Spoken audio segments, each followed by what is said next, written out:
Good morning, students. Under the topic heredity, few definitions more. Write these definitions in your copy. So, first, I am explaining the definitions. First is genetics, the branch of science which deals with heredity and variations. Genetics is the branch of science which deals with heredity and variations. Now, father of genetics. Who is known as father of genetics? Gregor John Mendel is known as father of genetics. Now, traits. How many types of traits are present? Traits can be of two types: inherited traits and acquired traits. First, inherited traits. These are those traits which are received by the offsprings from their parents. That is, from one generation to another generation, these characters are passed. For example, color of hair, eyes, shape of nose, etc. It is due to the inheritance of genes from the parents. It can be passed on to the next progeny also. So, inherited traits we receive from our parents and then pass on to the offsprings. They affect the genes of our body. Next is acquired traits. These are the characteristics or traits developed during the lifetime of an individual, and they cannot be passed on to the next progeny, are known as acquired traits. So, acquired traits we do not inherit from the parents and we do not pass them to the next progeny also. These traits we acquire from our environment only, or develop during our lifetime. For example, if we remove the tails of the mice by surgery, the progeny would not be tailless. This is because removal of tail cannot change the genes of germ cells. So, acquired traits do not affect the germ cells and thus they are not passed on to the next progeny. Next question is, why Mendel selected pea plant for his study? Mendel is known as the father of genetics. He worked on pea plant. So, question here is, why Mendel selected pea plants for his study? Answer is, pea plant shows complete contrasting characters. Like if the one plant is very tall, the other can be very short. No intermediate types of plants are there. Means the plants show complete contrasting characters. Some varieties or some plants are very tall and some are very dwarf or very short in size. So they show complete contrasting character. The seeds, some are green and some are yellow in color. So they show complete contrasting character.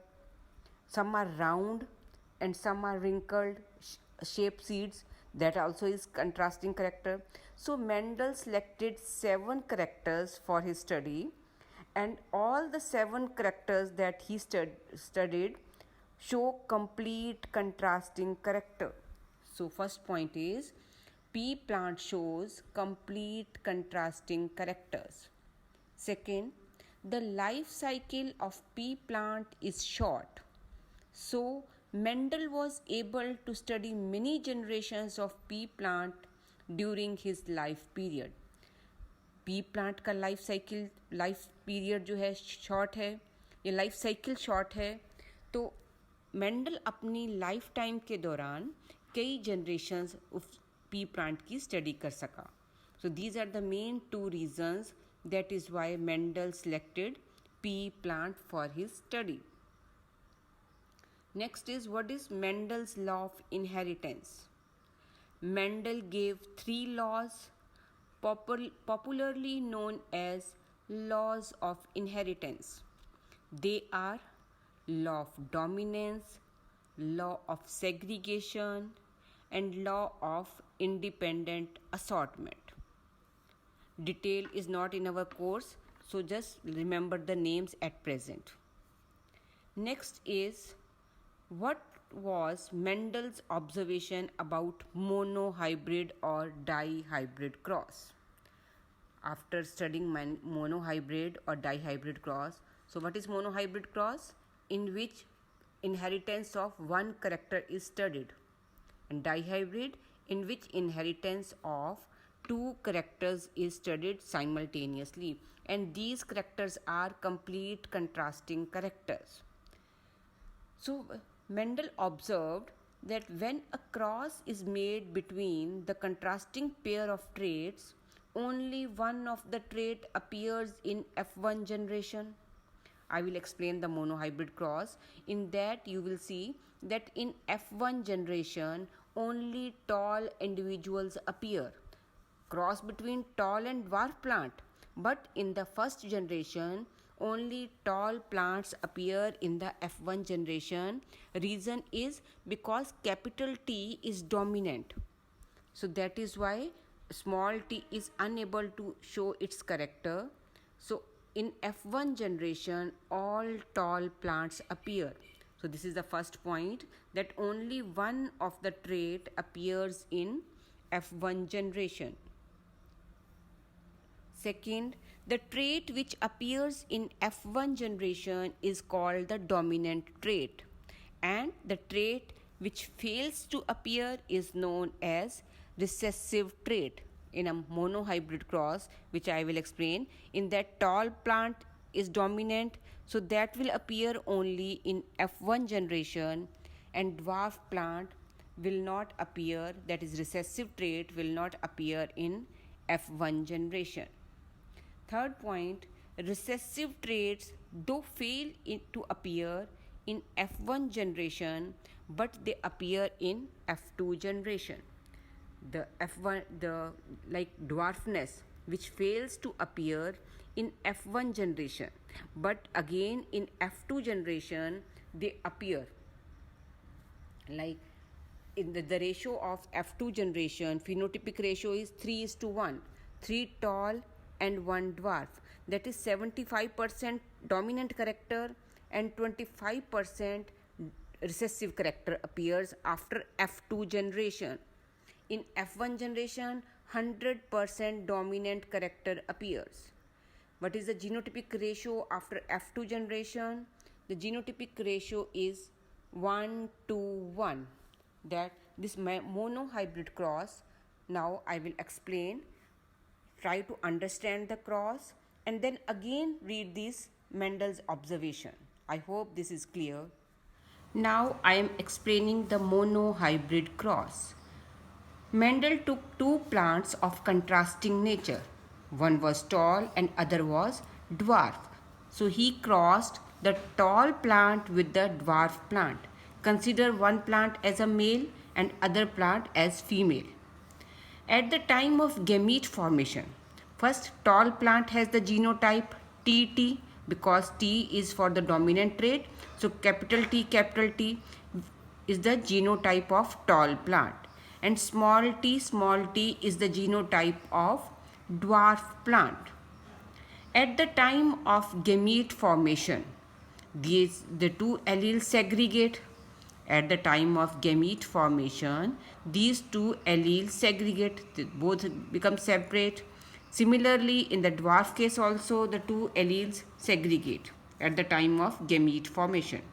So when the first fertilization occurs, that is in the first filial generation, this gamete has the possibility to combine with this, or this can combine with this also. When this gamete combines with this, capital T, small t is formed. We write capital allele first and at first place, and small allele, that is small letter allele, at the next place. This can combine with the next allele also possibility. So we have 4 different possibilities. Similarly, other gamete can combine with this also, and this can combine with this also. So we have all the 4 possibilities, but in all the 4, tallness character will appear. All the gametes, all the offsprings will be tall in nature because capital T is present.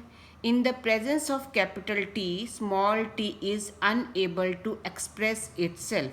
So the phenotype from the outer appearance, all will be tall. Then we will cross these two. We will take the two plants from this F1 generation and then cross them. Now means that now they becomes the parents, and now capital T will cross, capital T small t will cross with capital T small t. That is selfing, means we will take two plants from this only, and this is the selfing. Again gamete formation will be there at the time of before fertilization. Gamete formation will be there. So these two alleles will segregate. Here capital T small t, capital T small t, they will segregate. Now again fertilization.